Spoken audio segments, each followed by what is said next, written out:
Welcome back to Arkham and the Late Night Gamer. Last turn was, well, quite terrible, to put it bluntly. One guy is lost in time and space, and one is insane, and one has taken an injury and has gone to the hospital.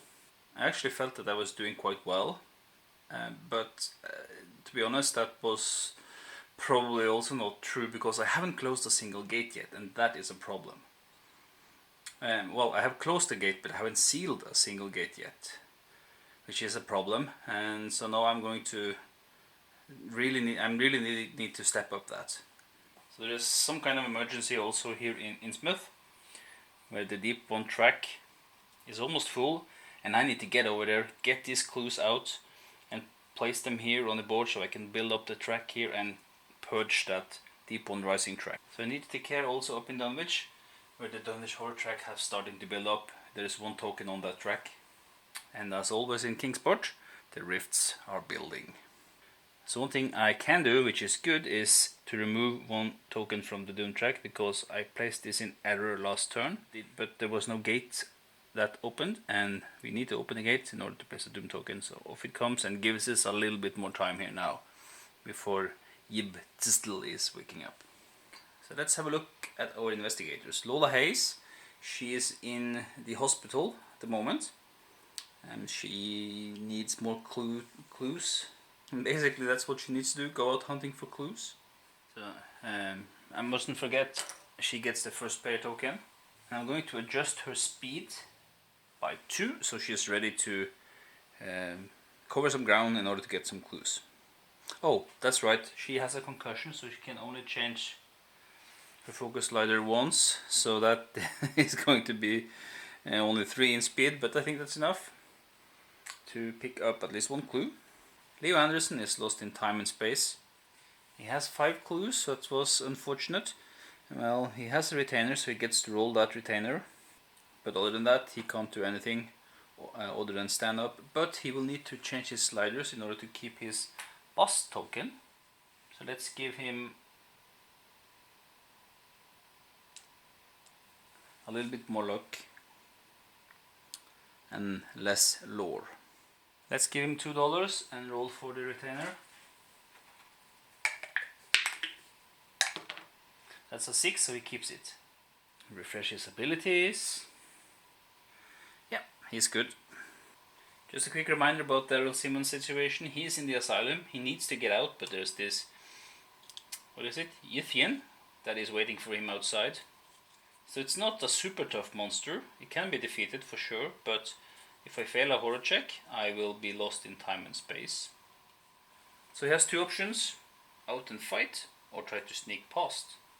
What can he do? His sneak is 3, so he can try to sneak past. He will be able to roll 3 dice, so that should be that's possible. Now the monster has a -1, so he will actually only roll 2 dice, so it's a 50% chance. That's not good enough, I think. He can try to fight it then. That's a tough. I need to change 2 sliders to keep his boss token. So let's change 2 of the sliders. He has some good weapons, so I think he can fight the monster. That's the most sensible thing to do. That's 1, and the other one is going to be, well, I might as well move the speed sneak slider like that, so I maximize my willpower. And well, I only have 2 for fight, but I'm trusting my weapons. He doesn't have retainers, so that's it for him. So then I'm going to use Norman Winters to head out of town and into one of the other towns. The thing is that there's a martial law going on in one of the towns, so if he heads to Innsmouth, he will need to make speed checks all the way. Or sneak checks all the way. But it will take him 2 turns to get there though. So okay, but let's do that. Let's have him going out of town. So we'll keep him as it is. We're going to give him $2 and check if he keeps his retainer. Anything but a 1. That's a 5. He is good. Sealing 6 gates is going to be tough, but there's another way I can win. And that is not too far away at the moment. I have 2 gate trophies in hand collectively, and if I am able to get 2 more and close the last gate on the board, I immediately win.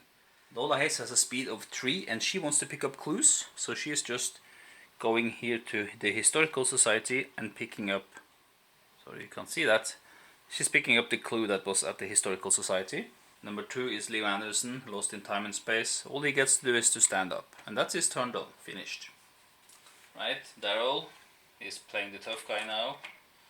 He's going to go into downtown, stop his movement, and he will fight the monster. Yithian.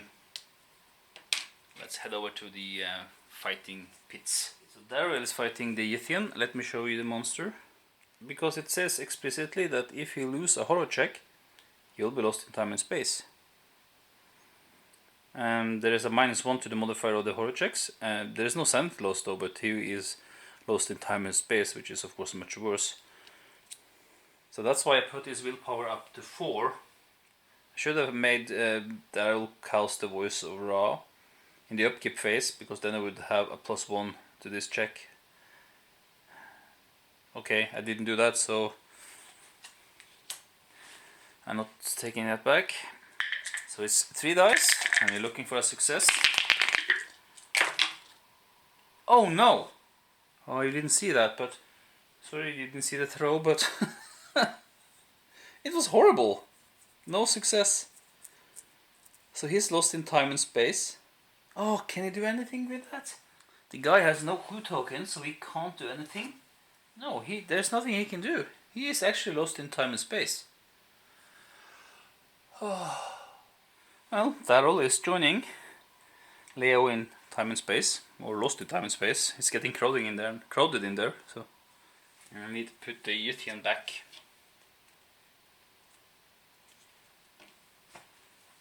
Unbelievable, just unbelievable. Well, that didn't exactly go as planned. Well, nothing rarely do in this game. Normal Winters has a speed of 3, and I wanted to get him out of here, so he will do that. 1, 2, and 3 at the train station, where he stop and pick up the clue that's laying around there. Now it is encounter phase, and that's going to be short, with 2 guys lost in time and space. But we start with Lola Hayes. Yep, there's Lola at the Historical Society, so let's draw an encounter for the Historical Society. And again, I can't emphasize the variability enough. When you have all the material for Arkham Horror, you get a stack like these for every location. So, I mean, the replayability here is enormous.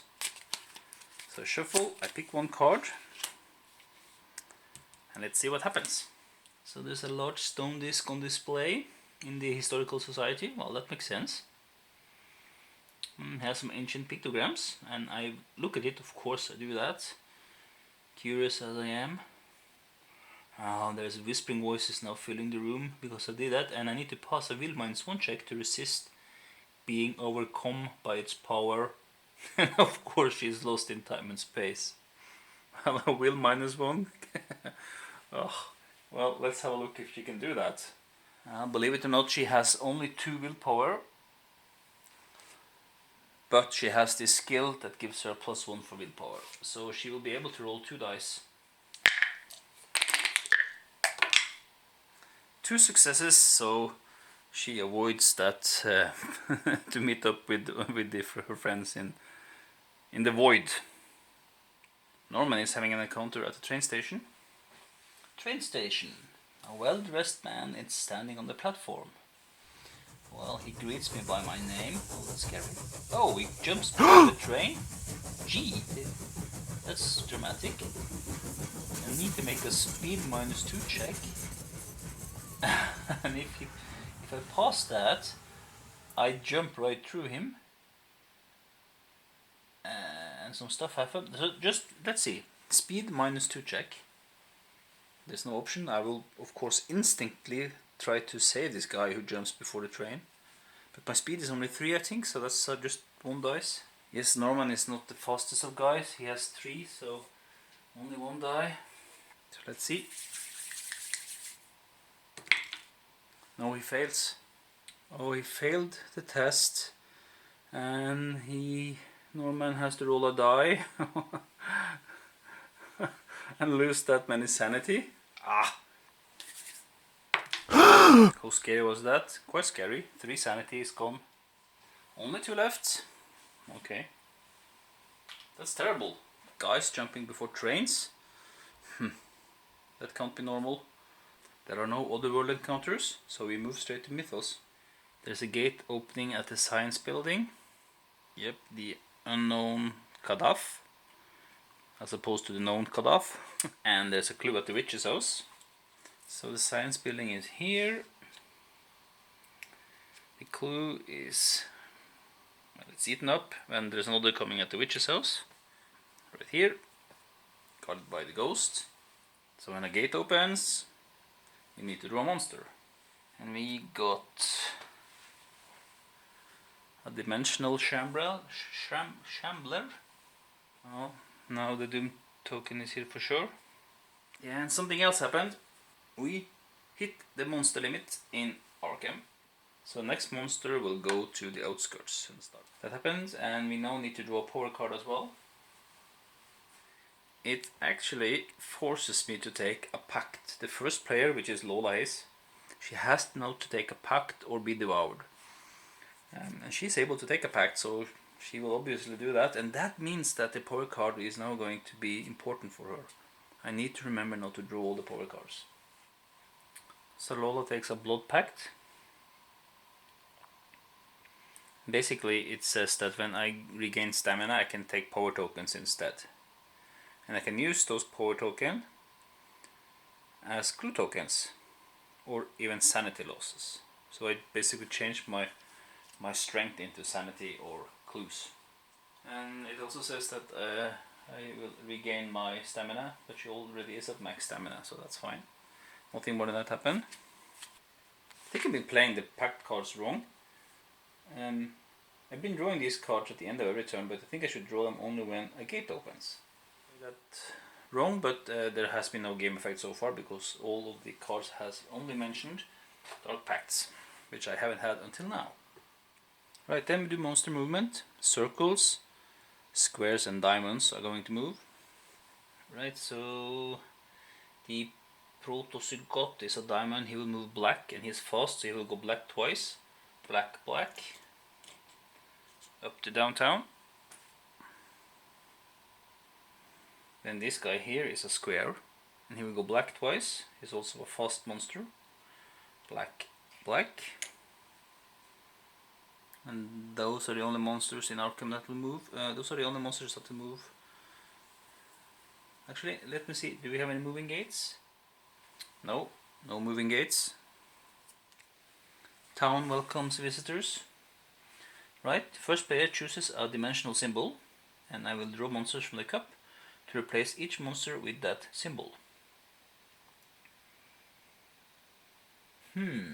Okay, so I can change monsters. Do I want to do that? I have to do that, yeah. There's no option. So I'm choosing the diamond, so I'm going to replace this Protozygot, which I don't think we've seen before. It's an orange monster, so it's an aquatic monster.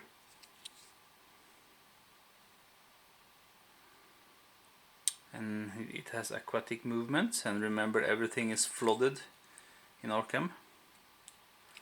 So we'll see how that works out when movement occurs. Right, the Tatani King gets another one.